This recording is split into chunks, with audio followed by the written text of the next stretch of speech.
Hey there teachers, and welcome back to my channel. Today we're going to dive deep into day 3 or Wednesday's activities for phonological awareness skills in the classroom. Now, if you haven't watched part 1 and 2 of this video series, I suggest you pause this video and head on back to part 1 because this is a video series and it'll make more sense if you watch it in order. So pause this video, head on back to my channel and watch part 1 and 2 and then come back to this video because we're going to dive deep into initial phoneme isolation, initial phoneme deletion, and alliteration.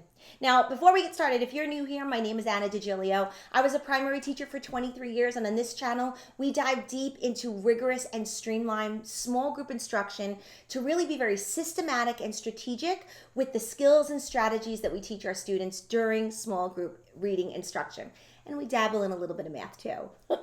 Now, before we get into it, please click that subscribe button and that little bell next to it so that you're alerted every time one of my new videos goes live.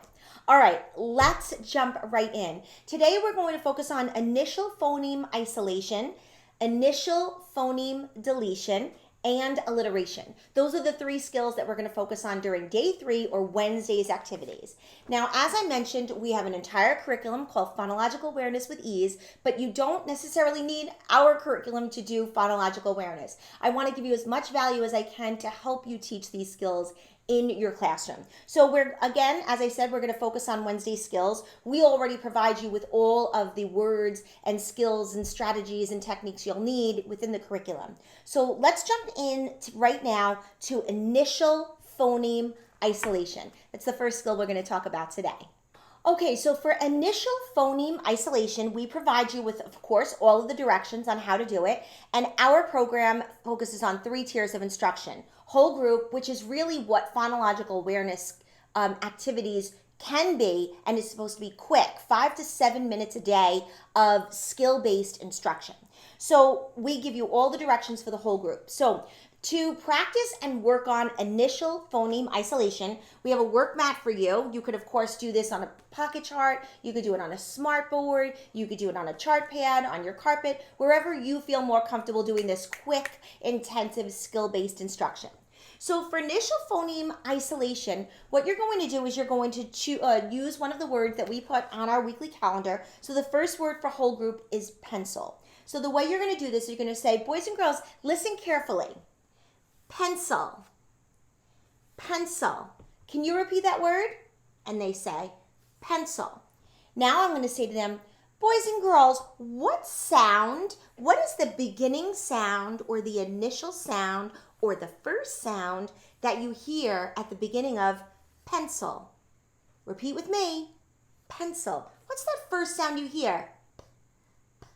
Please make sure you're not saying puh, and make sure the students aren't saying puh either, because we don't want to add that extra vowel sound after the P, right? We want to just make sure we're being very, we're really articulating that p sound, right? So when you're doing that, make sure you really accentuate that when you're teaching your students. So that's it. You're going to do that 3, 4, 5 more times with the next word. So the next word on our list is teacher. So I'm going to say teacher.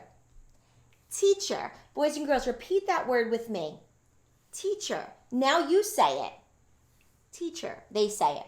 What is the beginning sound or the first sound or the initial sound? Sometimes I'll say all of them so they get used to that wording, right? And the directions, because you never know how they're going to hear it on an assessment or on a test. So I like to give them all 3 kinds of directions. This is the beginning sound, the initial sound, the first sound. What is the first sound or the beginning sound in the word teacher? What is it, boys and girls? Good, excellent. That's all this is. That's all initial phoneme isolation is. We want them to isolate the initial phoneme in the word. That's all it is. It's very simple and it's quick.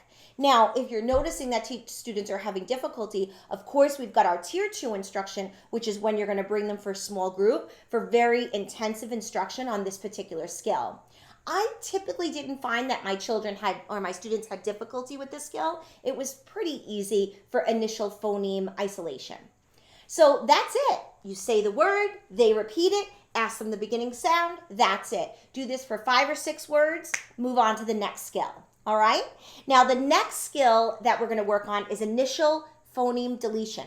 This one I find a little bit more difficult for the students. So for initial phoneme deletion, we are going to focus on, again, 5 or 6 words. Okay, so for initial phoneme deletion, what we want to do is, again, we want to choose the words that we're going to use with our students because it's quick, 5 to 7 minutes of instruction. The first word here we have is pencil. Now, in our curriculum, we have a scaffolded approach in terms of what words that we use and what sounds we use. So this particular week, this is week 1's instruction, and the focus is school. So everything has a theme or a focus, and every week has a theme, and then we have a focus with focus skills for each week. So this particular week is focusing on S, A, T, and P. So that's why you'll hear some of the same words. So I'll say, boys and girls, listen to this word. Pencil. Pencil. You say it. Pencil. Good. Now what I want you to do is I want you to say pencil without the p. Say pencil without the p. Watch me. Pencil. Pencil. Pencil. Have them use a physical activity to go with it, and I use this little person with their finger over their mouth to show that we're taking away that initial sound. Now, students are having difficulty with this. Tell them to mouth the sound and let the end come out. Ensel. Ensel. It helps them to wrap their brain around what that first sound is, taking it away by not saying it, and then letting the rest of it come out using that hand motion. So, ensel. Ensel. So the next word on our weekly chart is table. So I'll say, okay, boys and girls, the word is table. Table. You say it. Table. They say it. Now, I want you to say table without t. Say table without t. Able. Able. Able. So like I said, have them do this motion because it really helps them to take that sound away, to delete that initial phoneme.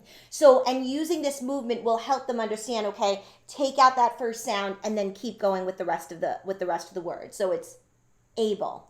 Okay? And then you do it for 3 or 4 more words. That's it. It's quick, intensive instruction. That's initial phoneme deletion. Taking out that beginning phoneme, deleting it, and telling you the rest of the word. That's it. It's pretty simple for initial phoneme deletion. Okay, now we're going to move into the third skill for Wednesday's activities or day 3's activities, which is alliteration. So in alliteration, in this particular activity for alliteration, we're focusing on the beginning sound of alliteration. So what we'll do is we're going to start whole group, and I'm going to say a word. Again, the word is on my list that I've already chosen, and the first word is school. So what you'll do is you'll say, boys and girls, the word is school. School. Repeat that. School. What's the beginning sound or the first sound you hear in school? S. Can someone else tell me another word that begins with the sound S? And just have them raise their hand and say a word. Sam, sit, saddle, stitch, right? Just quickly. Now we're going to play tennis talk. So tennis talk is when you pair students up, you partner students up. Now I would already have partners already chosen. Don't try to do this at the beginning of the activity or right before. Have partners already set up that they immediately know who their partner is when you're going to do tennis talk, because this is an activity that you'll do multiple times when you're working on your phonological awareness skills. So students that are close to each other, just turn and they're going to be partners. And what they're going to do is they're going to do tennis talk, and they're going to go back and forth like the tennis ball hits back and forth. I would also just suggest you can get tennis balls. I would prefer something a little bit softer, like a cush ball or a little stuffed ball, like from the dollar store or something. Something that they can touch and then pass on to their partner. Tennis balls, if you do tennis balls, we know they're going to be all over your room, right? So something small, maybe something cushy, right? And then they just toss it right back to their partner. And what they'll do is they'll say a word. Sit, and then they toss the ball or the cush ball to their partner, and the partner says sip, and then they toss it back, and they say stand, and they toss it back, and they say supper, and they toss it back, and they say summer, and they go back and forth, and you give them like 30 seconds to do this activity, and you just go back and forth. Then you stop them. You say, okay, boys and girls, the next word is pencil. Pencil. Repeat that. Pencil. What is the beginning sound or the first sound you hear in pencil? Right? Don't say puh, say good. Let's turn and talk. We're going to do tennis talk with our partner, and I want you to think of words and go back and forth and do some tennis talk with the sound. Ready, go. Give them 30 seconds, and they say party, and they toss the little cush ball or the tennis ball or the stuffed animal, and they say pin, pig, party, potato, and they just keep going back and forth. That's tennis talk. Super, super easy, and it's quick. 30 seconds each word for tennis talk, and you're going to focus on 3 initial sounds. That's alliteration for week 1. And then, of course, again, these skills scaffold and get more difficult as the weeks progress. And that is alliteration. Simple. So this, again, as I mentioned, is 5 to 7 minutes of intensive direct instruction. Now, remember what I said. If you're noticing that children are having difficulty with this skill, you can pull them for more intensive or a tier 2 level intervention group.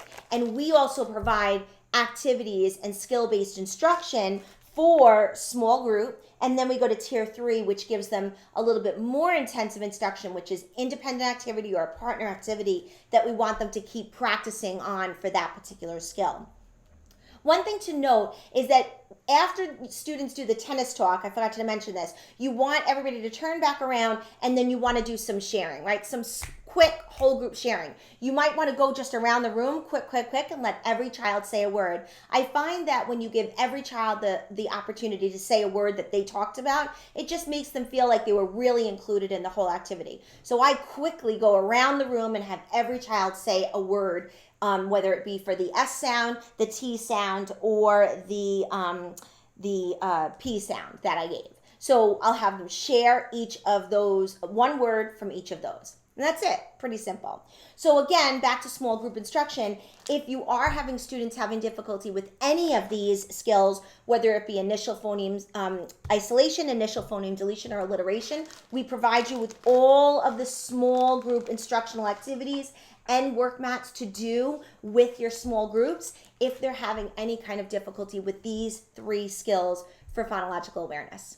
So that's it. That's it for day 3's instruction. Like I said, remember, this is our entire phonological awareness with ease, explicit and systematic elements in phonological awareness curriculum. You can find that in our Guided Readers program. Just go to guidedreaders.com and you can check it out. It's a complete structured literacy program for guided reading. So we have all of our leveled books, all of our decodable books, the entire phonological awareness curriculum. There is just thousands of books in there for you to use with your students during small group instruction, and then pair it with systematic and explicit phonological awareness skills as well, because the whole goal of this is to create skilled readers. So we want to give them those foundational skills to make sure that they can be very skilled readers. So that's it from me today. Please remember to click that subscribe button and the little bell next to it so that you're alerted every time one of my new videos goes live. Stay tuned because video 4 or part 4 of this series is coming up next. So I hope you enjoyed this video. Again, please give it a thumbs up and subscribe, and I will see you in the next video. Bye for now.